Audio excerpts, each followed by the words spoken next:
जीवनी डॉक्टर भीमराव अंबेडकर। विषय सूची: एक जन्म और बचपन, दो महार जाति, इतने शिक्षा, चार बचार हुआ भोजन, पांच में पढ़ लिख कर वकील बनूंगा डॉ भीमराव अंबेडकर। दछेग वैवाहिक जीवन, सात लेफ्टिनेंट भीमराव अंबेडकर। आठ अमेरिका में डॉ भीमराव अंबेडकर। नौ लंदन और भारत में डॉ भीमराव अंबेडकर। 10 बैरिस्टर अंबेडकर और उनकी वकालत। 11 डॉ भीमराव अंबेडकर और उनका व्यक्तित्व। 12 डॉ भीमराव अंबेडकर और उनके कार्य। 13 डॉ बाबा साहब अंबेडकर। 14 भारतीय संविधान के रचयिता व 15 बौद्ध धर्म का ग्रह। जो 16 डॉ भीमराव अंबेडकर और उनका साहित्य। 17 डॉ बाबा साहब अंबेडकर का निधन। 18 डॉ बी.आर. अंबेडकर की एक विचार के रूप में उपस्थिति। 19 डॉ भीमराव अंबेडकर के विचार। 20 डॉ भीमराव अंबेडकर के लिए बुद्ध अथवा कार्ल मार्क्स। भारत में जाति प्रथा व समाज जिसे हिंदुओं ने बनाया। भूमिका: डॉ भीमराव अंबेडकर ने अपने जीवन में एक सच्चे देशभक्त नेता, प्रोफेसर, वकील, राजनीतिज्ञ, सामाजिक कार्यकर्ता, अर्थशास्त्री, साहित्यकार आदि की भूमिका बखूबी निभाई है। लेकिन यह कहा जाए तो गलत न होगा कि वे एक पिता और पति की भूमिका निभाने में कहीं न कहीं असफल रहे। उनके पूरे जीवन काल को देखते हुए यह कहा जा सकता है कि जितना समय उन्होंने अपने समाज और देश के प्रति न्यौछावर कर दिया, शायद उतना समय वे अपने परिवार को नहीं दे पाए। संभव है कि अगर वो ऐसा करते तो शायद अपने लक्ष्य को पूरा करने में कभी कामयाब नहीं हो पाते। इसलिए उन्होंने अपने समाज को ही अपना घर और परिवार मान लिया और उनकी सेवा में अपना समस्त जीवन झोंक दिया। अपने लक्ष्य की प्राप्ति के लिए उन्होंने कभी भी अपनी निजी समस्याओं को अपने काम के आड़े नहीं आने दिया। विषम से विषम परिस्थितियों से भी वह कभी भी घबराए नहीं, बल्कि हर परिस्थिति का उन्होंने डटकर मुकाबला किया। बाबा साहब अंबेडकर हमेशा अस्पृश्यों और अन्य निचली जातियों की समानता के लिए लड़े और सफलता प्राप्त की। बचपन की कठिनाइयों और गरीबी के बावजूद डॉ बी.आर. अंबेडकर अपने प्रयासों और समर्पण के साथ अपनी पीढ़ी को शिक्षित बनाने के लिए आगे बढ़ते रहे। उन्होंने जीवन भर न्याय, जाति भेदभाव और असमानता के उन्मूलन के लिए काम किया। उन्होंने दृढ़ता से न्याय और सामाजिक समानता में विश्वास किया और यह सुनिश्चित किया कि संविधान में धर्म और जाति के आधार पर कोई भेदभाव न हो। डॉ बाबा साहब अंबेडकर के अनुसार बौद्ध धर्म के द्वारा मनुष्य अपनी आंतरिक क्षमता को प्रशिक्षित करके उसे सही कार्यों में लगा सकता है। उनका विश्वास इस बात पर आधारित था कि ये धार्मिक परिवर्तन देश के तथाकथित निचले वर्ग की सामाजिक स्थिति में सुधार करने में सहायता प्रदान करेंगे। सामाजिक भेदभाव व विषमता का पग पर सामना करते हुए अंत तक वे झुके नहीं। अपने अध्ययन और परिश्रम के बल पर उन्होंने अछूतों को नया जीवन व सम्मान दिया। इस पुस्तक जीवनी डॉ भीमराव अंबेडकर में अंबेडकर साहब की जीवन यात्रा को जानने की कोशिश की है। साथ ही उनके जीवन की कुछ खास घटनाओं को जानने परखने का काम किया गया है, जिससे पाठकों को उनके जीवन के संघर्षों और अनुभवों को जानने का मौका मिलेगा। उम्मीद है पाठक वृंद इस पुस्तक से लाभान्वित हो सकेंगे। अध्याय: एक जन्म और बचपन। डॉ भीमराव अंबेडकर को हमारे देश में एक महान व्यक्तित्व और नायक के रूप में जाना जाता है तथा वह लाखों लोगों के लिए प्रेरणा स्रोत भी हैं। डॉ भीमराव रामजी अंबेडकर को प्यार से हम बाबा साहब भी कहते हैं। भारत के संविधान ग्रंथ को आकार देने के लिए डॉ भीमराव अंबेडकर का योगदान सम्मानजनक है। डॉ भीमराव अंबेडकर ने अकेले ही स्वतंत्र भारत के संविधान की रचना की। उन्होंने स्वतंत्र भारत का संविधान बनाकर यह साबित कर दिया कि यदि कोई ठान ले तो असंभव काम को भी संभव किया जा सकता है। डॉ भीमराव अंबेडकर का जन्म 14 अप्रैल 1890 एक को मध्य प्रदेश के महू में सेना छावनी में रामजी और भीमाबाई के यहाँ हुआ था। उनका परिवार मराठी भाषी था और मूल रूप से वो महाराष्ट्र के रत्नागिरी जिले के आंबावडे गांव के थे।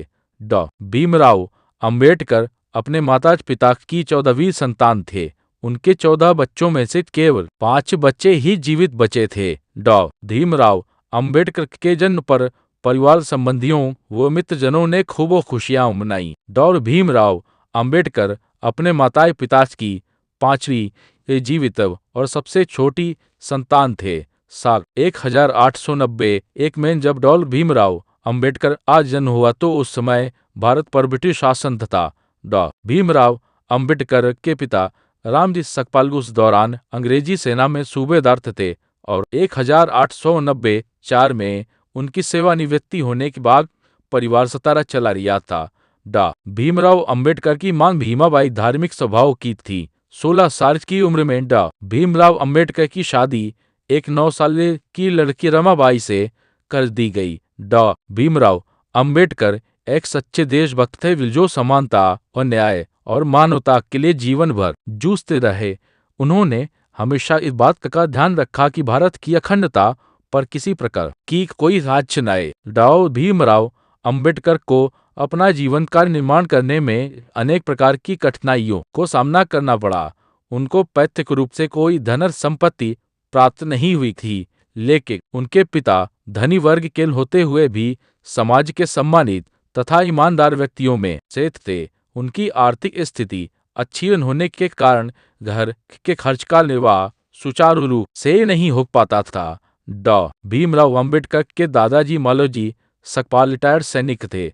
उनकी 2 संतानें जीवित रहीं, जिसमें एक पुत्र रामजी सकपाल जो आगे चलकर अंबेडकर के पिता कहलाए और दूसरी पुत्री मीरा। अंबेडकर के पूर्वजों का पुराना राव रत्नागिरी जिले के छोटे से शहर मंडनगढ़ से 5 मील दूर तथा उनके पूर्वज अपने गांव में धार्मिक त्योहारों के समय देवी देवताओं की पालकियां उठाने का काम किया करते थे, जो उनके पारिवारिक सम्मान का घोतक तथा उनके परिवार के सभी सदस्य संत कबीर के भक्त थे। ऐसा कहा जाता है कि रामजी सकपाल के एक चाचा सन्यासी हो गए थे। जब रामजी सकपाल अपने परिवार के साथ महूकैंड में रहते थे, तब वह चाचा अन्य सन्यासियों के साथ विचरण करते हुए गांव की ओर आए। उस समय परिवार की एक स्त्री ने जो पास की नदी में कपड़े धोने जा रही थी, उन्हें देखकर पहचान लिया और शीघ्र लौटकर घर वालों को इसकी सूचना दी। परिवार के सभी सदस्य वहां गए और उनका आदर सत्कार किया। सभी लोगों ने उनसे प्रार्थना की कि वह गांव चलकर उनके घर को पवित्र करें।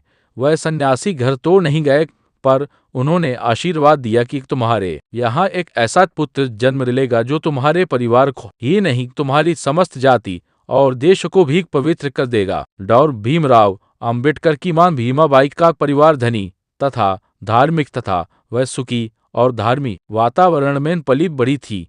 पूजा पाठ में उनकी बड़ी रुचि थी। वह अपनी ननद मीराबाई की सेवा का विशेष ख्याल रखती थी। भीमाबाई और मीराबाई भीमराव को प्यार से विवाह कहकर पुकारती थी। भीमाबाई के पिता और उनके 6 चाचा सभी सेना में सूबेदार मेजर थे और सभी कबीरपंथ के अनुयायी थे। इस प्रकार भीमाबाई का एक ऐसे परिवार से संबंध था जो सभी तरह से साधन संपन्न था। डॉ भीमराव अंबेडकर के पिता रामजी सकपाल बहुत ही परिश्रमी एवं धार्मिक व्यक्ति थे। वे सुबह शाम ईश्वर की आराधना किया करते थे। भक्ति गीतों में उनकी बड़ी रुचि थी। आध्यात्मिक भजनों में वह अपने सभी बच्चों को साथ ले लिया करते थे। रामजी अपने सभी बच्चों के समक्ष रामायण एवं महाभारत का पाठ किया करते थे। सभी बच्चे अपने पिता की बातों से प्रोत्साहित होते थे। स्वयं शिक्षक होने के नाते रामजी ने अपने बच्चों को भाषा का उच्चारण भली भांति सिखाया था। रामजी सकपाल अपने बच्चों को केवल आध्यात्मिक विकास तक ही सीमित नहीं रखना चाहते थे, वे उनका सांसारिक उत्थान भी चाहते थे। उन्होंने सभी बच्चों में शिक्षा के प्रति प्रगाढ़ प्रेम उत्पन्न किया, जिसका स्थायी प्रभाव भीमराव के जीवन पर पड़ा। रामजी के चरित्र की सबसे बड़ी विशेषता यह थी कि वे मांस मुद्रा से बहुत दूर थे। क्रिकेट और फुटबॉलर के खेलों में उनकी बड़ी दिलचस्पी थी। रामजी सकपाल अपने समाज के कल्याण में भी रुचि रखते थे। सूबेदार रामजी 25 वर्ष नौकरी करने के पश्चात सन 1894 में सेना से निवृत्त हुए। उस समय भी मुश्किल से 2 साल के हुए होंगे। रामजी अपने परिवार के सदस्यों को लेकर आमवाड़ी गांव के पास दापोली आए। वहां भीम ने अपनी प्राइमरी शिक्षा प्रारंभ की। वह अपने बड़े भाई के साथ पढ़ने जाया करते थे। रामजी डापोली में ज्यादा दिनों तक नहीं ठहर पाए। वहां का वातावरण भीमाबाई को पसंद नहीं आया। उधर उन्हें 50 रुपए मासिक पेंशन मिलती थी जो पारिवारिक खर्च के लिए पर्याप्त नहीं की। अतः सन 1896 में वे डापोली से सतारा आए, जहां उन्हें PWD के दफ्तर में स्टोर कीपर का काम मिल गया। अंबेडकर का बचपन डापोली में व्यतीत हुआ। वहां रमजी सूबेदार के मकान के पड़ोस में 15 महार पेंशनरों के भी मकान थे। उनके बच्चे भीम के साथ खेलते थे। रामजी सकपाल भीम को खूब पढ़ाना लिखाना चाहते थे, पर भीम के लिए शिक्षा के द्वार बंद थे। उनके घर के पास के सभी सवर्ण हिंदुओं के बच्चे स्कूल जाया करते थे। उन्हें स्कूल जाता देख भीम को भी स्कूल जाने की इच्छा होती थी। उन्होंने कई बार पिता से कहा कि वह भी किसी स्कूल में दाखिल होना चाहते हैं, पर यह काम इतना आसान था। रामजी अपने पुत्र भीमराव को घर पर ही पढ़ाया करते थे। बचपन में भीमराव की पढ़ाई लिखाई के प्रति कोई विशेष रुचि नहीं थी। वह सभी प्रकार के कार्य, लड़ाई झगड़े, खेल कूद आदि के लिए स्वतंत्र थे। उन्हें बागवानी का बड़ा शौक था। वह अपने पैसों से तरह तरह के पेड़ पौधे खरीदा करते थे। भीम ने पालतू पशुओं और बकरे बकरियों को पालने का काम भी किया। वह मुश्किल से ही घर पर मिला करते थे। भीम ने कुछ दिनों तक सतारा स्टेशन पर कुली का काम भी किया। भीम में अब कुछ समझ आ गई थी। वे अपने पैरों पर खड़ा होना चाहते थे ताकि परिवार की आर्थिक स्थिति में सुधार हो।